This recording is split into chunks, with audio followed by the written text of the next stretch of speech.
And what I've found is that some people are actually scared of silence, because when they go inside, It's very true. the first thing that comes up is all your fears and anxieties, things that are happening in your life and you haven't dealt with them, you haven't processed them, you've pushed them to the back of your consciousness.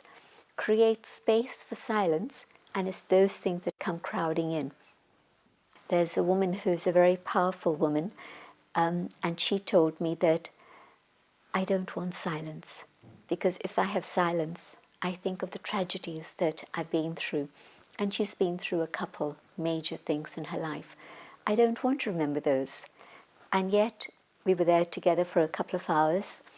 By the end of that time together, when she'd understood that when you turn inwards, it's not a question of letting other things come crowding in, but turning within means connecting with your original state of being by using your mind in a very conscious way. Then when we practice this sort of guided meditation that we're doing, she didn't want to come out of the silence.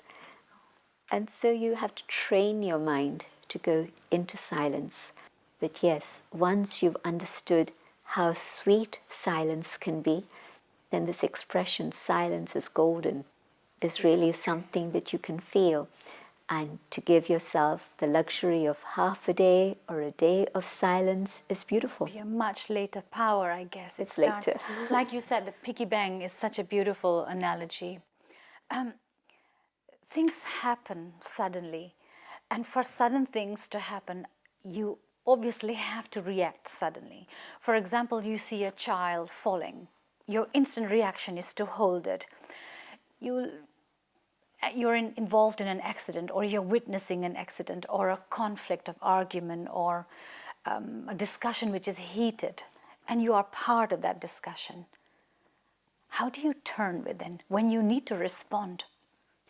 It's both together, because it's when I turn inwards that I can connect with what is truly important, and I can see my mind isn't clouded with many, many waste thoughts. And in that moment, I will know what it is I have to do. You spoke about children and an accident. It's a long story, so I won't tell you the long story, but a woman heard a scream from upstairs. She came running down, and her son had got into an accident. And because she had this moment of calm within, she was then able to instantly go help the child. The ambulance was called and the child's life was saved. If she didn't have the presence of mind to actually help the child at that time, it would have been just a few minutes later, and who knows whether the child would have survived. So especially at a moment of crisis, this practice that I have of coming to a point of stillness is the way in which I know what it is I need to do. The next step. Otherwise, the mind is constantly crowded and there are so many thoughts. What should I do? Should I do this? Should I do this? You don't know what to do. But stillness will then be the compass that will guide you in the right direction. So to some extent, this practice of turning within, of finding that space of silence, can we safely say that sometimes silence is the best response? My inner silence is always the best response. But if you're in a state of communication and you're saying something to me and I just say silent, well, it might not be the best response. It might be very well misinterpreted. But my inner silence, stopping the chattering of the monkey inside, means that I'm really not just hearing you with my ears, but I'm listening to you inside. And when people speak, it's not a question of the words they say. The words may be at 20%, but the feelings that they're trying to convey, the 80%, you pick up when you're in tune with them. Their body language, their vibrations, their expression. And so, in silence within, without other clouds coming in my mind, I'm able to pick up what it is you really mean to tell me. So when people say that when we begin the path of meditation or self-realization, and we use this ability to go within, and suddenly we find ourselves intuitive, or our intuition getting stronger, Absolutely. is this the result of... That's correct. So this is a very important ability to go within. They speak of the sixth sense. Exactly. And so we've got our 5 physical senses. Yeah. But our sixth sense is when our mind is able to be like the antenna, and it's able to pick up what is necessary. And so yes, then I'm able to respond to you intuitively. You've told me only a bit of the story because at that moment you're not quite articulate enough, you're not quite clear enough, because maybe you're too emotional. But my sixth sense will tell me what is the essence of the story you're trying to relate. And so my response is going to be one that is comforting, one that's going to be something that's appropriate for you. So this power to turn within sharpens your power of intuition, and it makes you feel almost you don't need to use too much reasoning or analysis. It's like a natural thing. You don't need to reason or analyze things anymore. Just go within, be intuitive of what it's trying to say to you, come out with a solution. Is this easy to get into? I think that I'll just take you a step backwards, and I think that there's a place for using the left side of the brain and the logic and the reason and all of those things also, but that's obviously not enough. You know, we've got 2 sides of the brain. So the left side is doing its work, but we don't use the right side of our brains sufficiently. Is this the intuitive side? That's right. And the left side is the Logic. Analytical side, That's the logic right. side, reasoning, Yeah. doubting? That too, but I don't have a problem with questions. Yes. In the sense that questions are opening the door to help you understand more. But the intuitive side, the side that understands with silence, is the right side of the brain. But the soul is actually here, right in the center of the forehead. And so when I'm fully conscious, fully aware of my spiritual identity, I'm using both sides of my brain. I'm balancing both things so that, yes, when it comes to organizational things, it's not that there's chaos and disorder. I'm able to deal with that. But there's something above and beyond order. So let me get this quite clear, because this is such an interesting power. Go back to yourself, to the consciousness that I am this being of light. When you are in this consciousness and this understanding of I am a spiritual energy, I am a soul, I am actually using both sides of the brain. I think so. Just with this idea that I am peaceful. Because I'm centered at that moment. I'm not tilting one way or the other way. Neither in analyzing my chaos, nor planning my next step. I am in the center. In which I'm able to deal with both sides of the picture.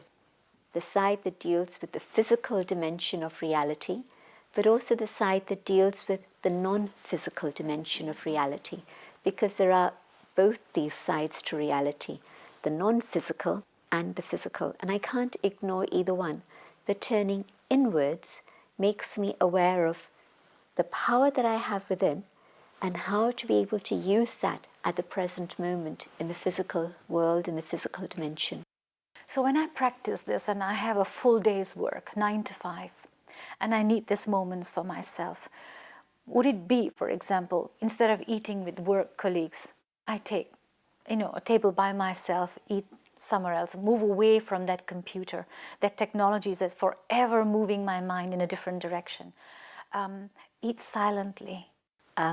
Sometimes that can be misinterpreted. And so maybe having a meal with my colleagues is a time for communication, which is not work-based, but which is more personal, which is more human. And so to have that human social relationship with the people I work with is also important. What I'm suggesting is that take moments when you can. I'm at my desk, and yes, the screen is in front of me, but I'm taking a moment before I start my work to go inside. And in that connecting with the truth within, I begin my work in the right consciousness, and I'm able to do my work more efficiently because I'm totally focused. Work isn't a waste of time. Work is important, and there has to be integrity in the work that I do. And so when I'm working, it's not a waste of my energy. I'm developing myself through my work also.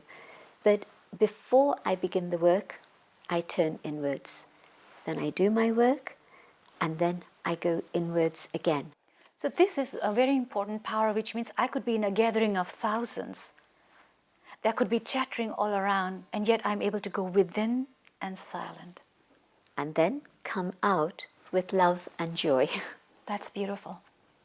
That's really beautiful. Sister Jayanti, take us in the next few minutes into this experience of turning within. Here, in the physical dimension, in the physical body, I know who I am. I am that inner being of light. And in this awareness, I connect with the truth within. The understanding that when I'm connected with peace,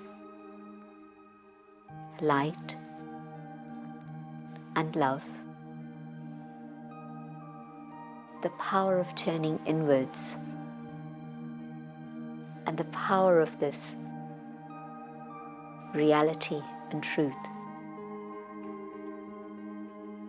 is such that I can do the right thing at the right time.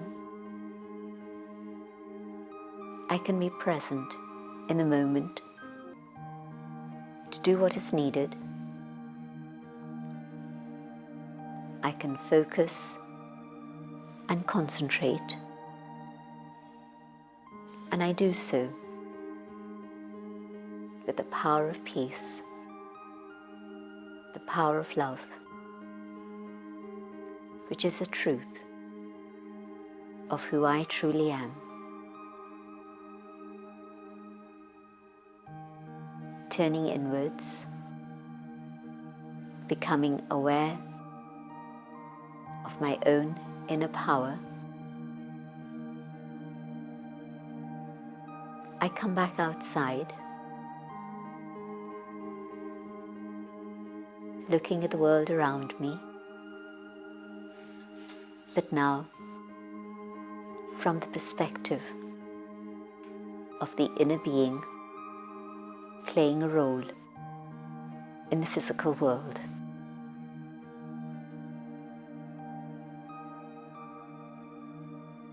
Om Shanti. Om Shanti. That was really beautiful. Thank you. Thank you very much for being with us today. We hope to see you at the next episode. Om Shanti. If you wish to discuss your problem or have a question to ask or want to know your nearest Raj Yoga Meditation Center, call us on 099 99 744 555. Om Shanti.